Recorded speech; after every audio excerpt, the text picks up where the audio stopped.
Hi, hi Korea. We love your hot spicy noodles 2x. 오일도 인도도 똑같이 그 광복절 같은 날이라서 빨간 영어지래 강제들. Sister, I don't know your language. Nuôi ma'am. Good morning. Ngasi Sunday ne aduga abnauji walking chaluraga halakpane ma'am na abnauji noi ba handana bagi ma'am haibirakpodo. Thank you so much ma'am na haibirakpa comment dagi abnauji ma noi ba handaning ba phawdabra. Phawe aduga walking chat pa hore ma hana ju dum chatle adu chaba je kitang handaba ngamagadi soidana noi ba handak te Sabi handare yurum kai ka thaudo. Yam sadre. adu chadre adu marak ta mukbang to bagi video ma'am toina thagat pusungam de abnau yaroga thagat puse aduga yumdadi abnau sabana te marak ta akhoi de la kan da sabane adu ma'am noi ba handana ba kan hotna ri na drabno na hona bro na da bro hona eba aduga ngasi gi ai yana swimming boxing chatlamane da makoi gi pharak tare je makoi baba na thinmang ya da exam hausan gi admai tawda leukiba hana ai hana ne ko exam tu ngal chatlame ba tamai ga iga dum pasang be tamai chapne ba adu ji tamai je ma FCM ni na mai gym jang ba hore adu ma swimming taw le pe ne aduga ma swimming taw le pe ne purna chapmina do chatre da na adu papan the ma sang da bom yaw ba adu exam no hong jin gi da yi mat ko na swimming dong taw ga na okay hojik na walking oina chele ba noi ba handa bo ro nang jo ka kha noi je hana video hor ko I chang de gi hojik sina khar noi be hingka pama le ba ma'am na hairi je ana noi ba handa na ba tawbiro aduga sida akhoi ngasi gi videos di amaning de uriba Don Bosco school sigi matang de ne aro Don Bosco da tami be je na ma'am hi aduga abnau gi friend ma'am jo hi aduga sigi videos je khoi gi sister mana Korea dagi laga abnau gi videos je yengaga mana abnau thibala ko gi video ne si video ji matang da abnau gi reaction ma'am da hapsara ge ma'am puning minar je dudi hapsara ge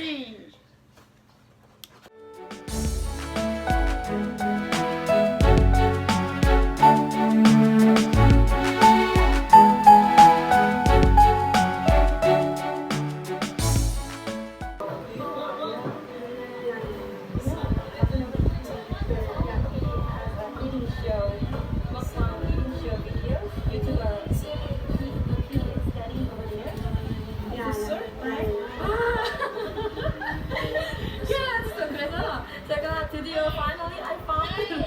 the students who know Summer now, yeah. But actually I don't know.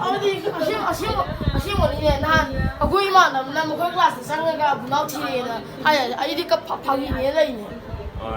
na hairira ba 아이디 파기네 레이나 셰고이래 amna say something to her. Thank you sister Grace that you know me because I think that only Manipur people watches my video but the Korea people also watches my video. Thank you sister Grace and hi Korea. We love your hot spicy noodles 2x.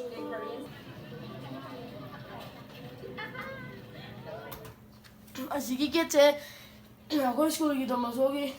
get changwamne aduga sije maning ngom be changwala ma aduga maning ngom thang ujulai bide ko ha video ko khai ngaje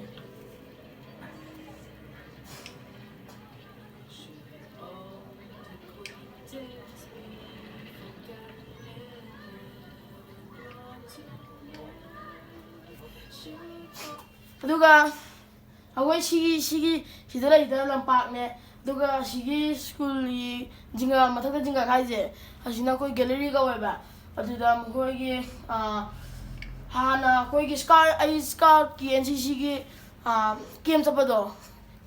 da koi ki game tu da koi sida bench ma'am thare dana aduga bench ma'am tharga oja duna adu scar ki man da tapin ne ba aduda koi gi petrol khaida group wise aduda chaga petrol dai ba aduga koi petrol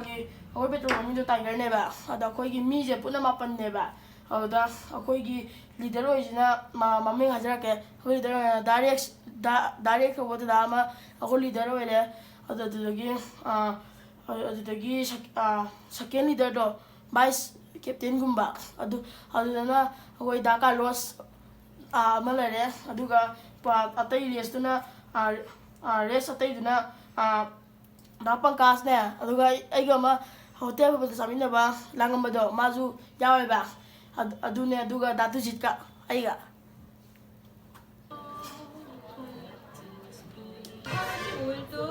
인도도 똑같이 그 광복절 같은 날이라서 빨간 영어지네 강제드레 Sister I don't know your language 이렇게 학생들이 학교에서 춤추는 연습을 하고 있어요 지금. 그리고 저기에 가면은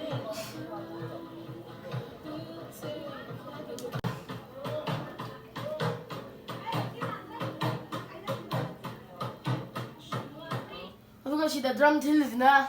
ꯃꯈꯣꯏ ꯁꯤꯁꯦ dance ꯇꯧꯕꯅꯦ ꯃꯈꯣꯏꯒꯤ ꯑꯁꯤꯒꯤ ꯗꯥꯟꯁꯁꯦ ꯑꯩꯈꯣꯏꯗꯤ programme ꯌꯥꯝ ꯂꯩꯌꯦꯕ ꯑꯩꯈꯣꯏ ꯁꯤ ꯒꯦꯂꯔꯤꯗꯒ ꯗꯥꯟꯁ ꯇꯧꯕꯁꯦ ꯑꯩꯈꯣꯏ ꯁ꯭ꯀꯥꯎꯠꯀꯤ ꯀꯦꯝ ꯐꯥꯏꯔ ꯀꯧꯕ ꯂꯩꯔꯤꯕ ꯍꯧꯖꯤꯛ ꯀꯦꯝ ꯐꯥꯏꯔꯗ ꯗꯥꯟꯁ ꯇꯧꯅꯕ ꯁꯦꯝꯕ ꯌꯥꯎꯏ ꯑꯗꯨꯒ ꯍꯟꯗꯛꯁꯦ ꯑꯩꯈꯣꯏ ꯇꯤꯆꯔꯁ ꯗꯦꯗ ꯎꯠꯅꯕꯁꯦ ꯑꯩꯈꯣꯏ ꯁꯦꯝꯕ ꯌꯥꯎꯏ ꯑꯗꯨꯒꯤ ꯑꯣꯏꯔꯝꯕꯁꯨ ꯌꯥꯏ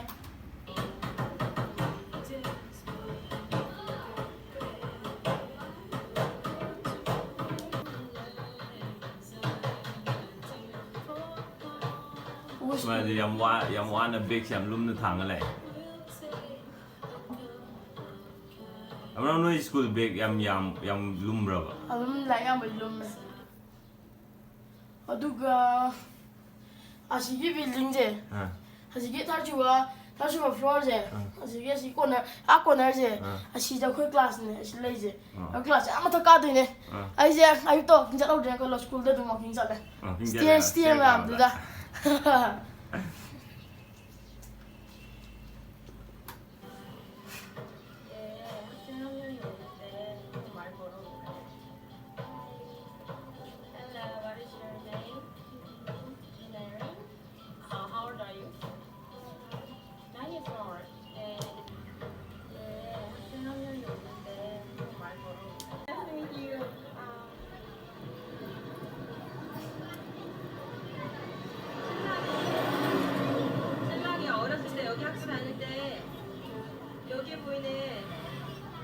담을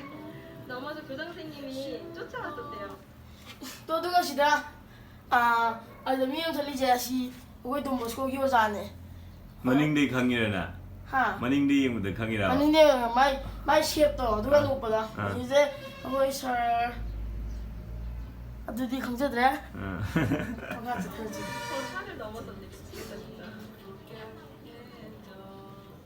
지게로 옷을 말해 회게 너무 귀엽죠. 너무 귀여워. 이렇게 하는 곳도 있고요.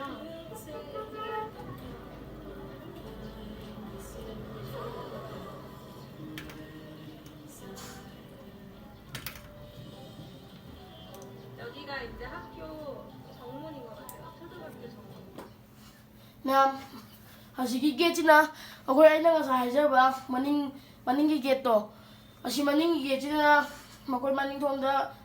ꯕꯦꯡ ꯈꯥꯝꯕ ꯂꯩꯌꯦꯕ ꯑꯗꯨꯒꯤꯅꯦꯕ ꯑꯗꯨꯒ ꯑꯁꯤꯗ ꯆꯪꯕꯗꯅ ꯃꯈꯣꯏꯒꯤ ꯁ꯭ꯀꯨꯜ ꯊꯦꯡꯀꯥꯟꯗꯣ ꯑꯗꯨꯗ ꯚꯦꯟꯗꯨꯅ ꯑꯥꯇꯥꯟ ꯊꯧꯖꯤꯜꯂꯒ ꯌꯧꯕꯗꯨꯁꯨ ꯅꯪꯉꯦꯕ ꯃꯈꯥ 신랑이 공부했던 돈보스코 스쿨 ꯑꯗꯨꯒ ꯃꯥꯅ ꯑꯁꯤꯗ ꯂꯥꯛꯏꯁꯤꯅ ꯑꯩꯈꯣꯏꯒꯤ boarding ꯁ꯭ꯀꯨꯜꯅꯦ boarding 돈보스코기 학교에 왔는데요. 여기가 아이프에서 가장 큰 학교 중에 하나고 지금은 오늘은 이제 따면 누가 이거 아이프요. 많이 들어 너 얘기 안 듣다대 사 sister 이름도 그이 봐 Grace sister Grace I did not understand your language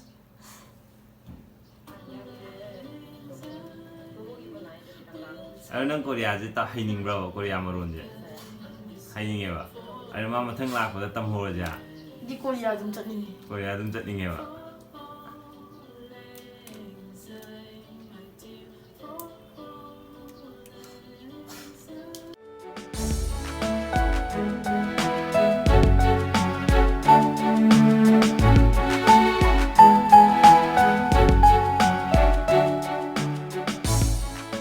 ꯃꯌꯥꯝ ꯚꯤꯗꯤꯑꯣꯁꯦ matang loisinjerage matang asid loisinjerage abnaudi sak lame walking chelubagi ado sumaina mayamna nuksibibidana akhoi video yengbibidagi sumaina atopa lamgi misingna